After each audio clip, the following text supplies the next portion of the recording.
One of these people is addicted to drinking urine. Another one is obsessed with sleeping inside a freezer. And the third? Well, you'll have to wait for that one. These are the world's weirdest addictions, and the science behind them will break your brain. Turns out, there's an entire subculture of people addicted to eating things that aren't food. Take Adele, for example. She eats toilet paper, 2 rolls a day to be exact. Her favorite brand? Quilted. She says it's light and fluffy like a snack. Her doctor says it's a digestive nightmare, but hey, to each their own dinner roll. Then there's Mark. Mark eats glass. Real glass. From wine glasses to shattered windows. He calls it soothing. His stomach lining might disagree, but the man clearly loves his crunch. Now, meet Patrice. Patrice craves bricks, not the metaphorical kind, actual physical bricks. She chips away at walls and sidewalks just to get her fix. She keeps her favorite chunks in Ziploc bags, like a snack pack from the world's worst picnic. And we can't forget Allison. She's addicted to powdered cleanser. Not just the smell, she eats it. It started as a weird craving during pregnancy and never went away. Now, every morning, she sprinkles a little on her toast like powdered sugar. You can almost hear her kidneys weeping. But just when you think it can't get weirder, here comes Lisa. She eats her own hair. That's called trichophagia. And it doesn't stop with the chewing. In her case, it led to a giant hairball in her stomach that had to be surgically removed. Doctors said it was the size of a grapefruit. Lisa? She just said she missed her snack time while recovering. The thing is, a lot of these aren't just quirky habits.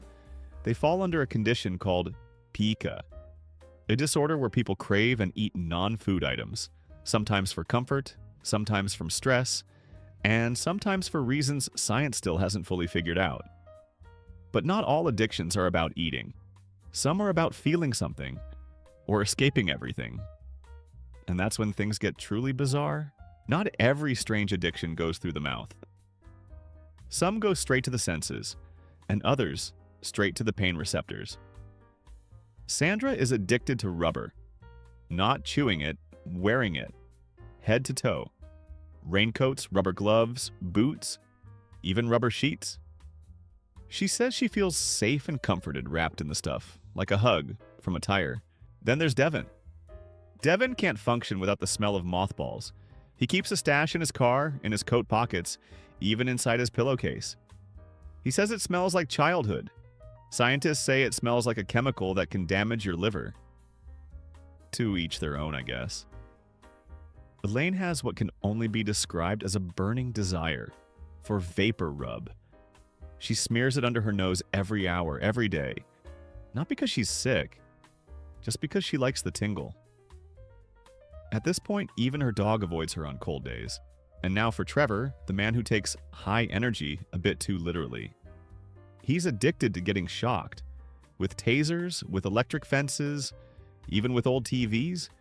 He's modified his house to deliver little zaps to doorknobs and handles. And yes, he has scars. And no, he does not care. Then there's Natalie, who can't stop pulling out her own hair. Not styling it, ripping it out. One strand at a time. It's called trichotillomania, and it's more common than you think. For her, it's soothing. For her scalp, it's a crime scene. Addictions like these aren't just about thrills. They're often rooted in anxiety, trauma, or even sensory processing issues. But over time, the habit becomes the comfort. The danger becomes the normal. And when normal is sleeping in a freezer, eating drywall, or zapping yourself with a taser, you start to wonder, what else could people be addicted to? Turns out, objects are next. And one man in Detroit, he's in a serious relationship with his car. Some addictions are physical, others are chemical. And then there are the people who are in love, but not with people.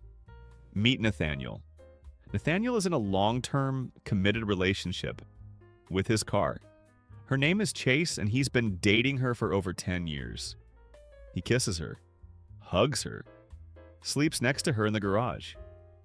And when asked if they're intimate, he smiles and says, "That's private. which somehow makes it worse. Then there's Erica, who married the Eiffel Tower. Yes, the Eiffel Tower. She had an official ceremony, vows, and even a kiss, though the logistics of that are still unclear. She refers to herself as Mrs. Eiffel Tower. To be fair, it is a tall, strong partner who never interrupts. And don't overlook Tom, who's been addicted to inflatable pool toys. He owns over 50 and gives each one a name, a backstory, and yes, affection. His favorite is a dragon named Gummy. He says they make him feel warm and supported. Hopefully not popped. We also have Lisa, who's addicted to her blow dryer. Not for her hair, just for the sound. She sleeps with it on, rides in the car with it plugged in, and even brings it to work.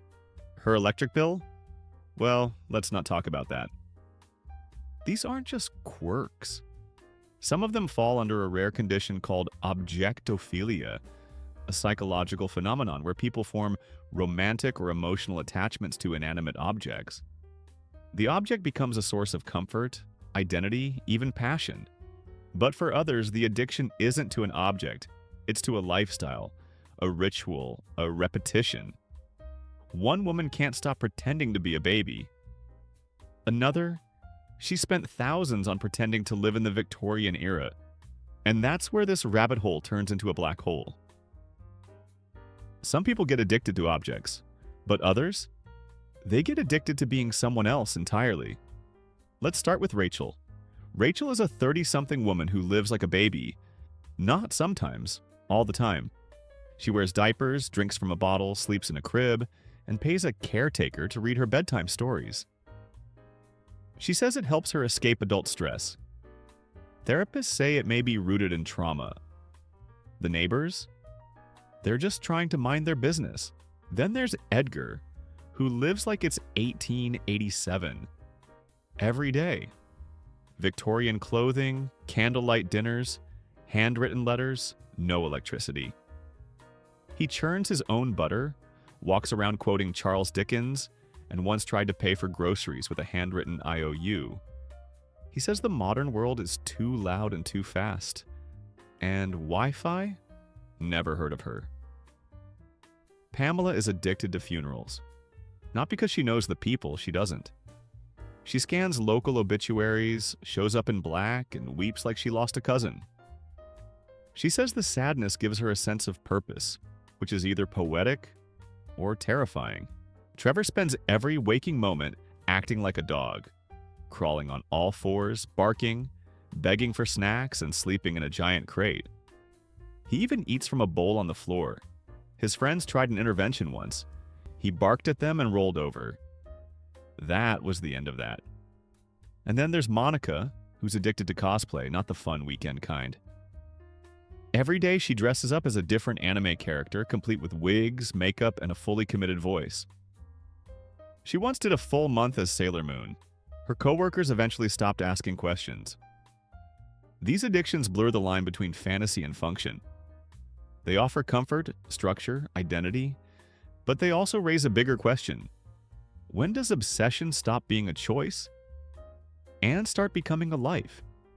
And what happens when that life begins to fall apart?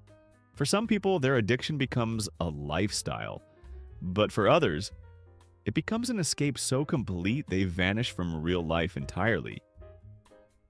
Take Daniel, for example. He's addicted to living as a medieval knight. Chainmail, sword, even a personal squire. He hasn't used a phone in 3 years, doesn't own a microwave. Says modern technology is a curse. One day, he walked into the woods dressed in full armor and just didn't come back. His family says he's probably starting his own kingdom. No one's sure if they're joking, but perhaps the most disturbing case is the Mirror Woman. That's what online forums call her. No confirmed name, just scattered accounts. According to reports, she was addicted to mirrors, spending 10 to 12 hours a day staring at herself. Not for vanity. She claimed the reflection wasn't her, that there was someone else in there, watching. Over time, she stopped leaving the house. Then she stopped speaking, and one day she simply disappeared. All they found was a room full of mirrors. Every one of them shattered. No note, no body, just her favorite lipstick, smeared across the glass. So the next time you see someone doing something strange, eating soap, sniffing gasoline, or living like a cartoon, ask yourself, is it a phase, a habit, or something darker? And the real question, what are you addicted to that you haven't even noticed yet?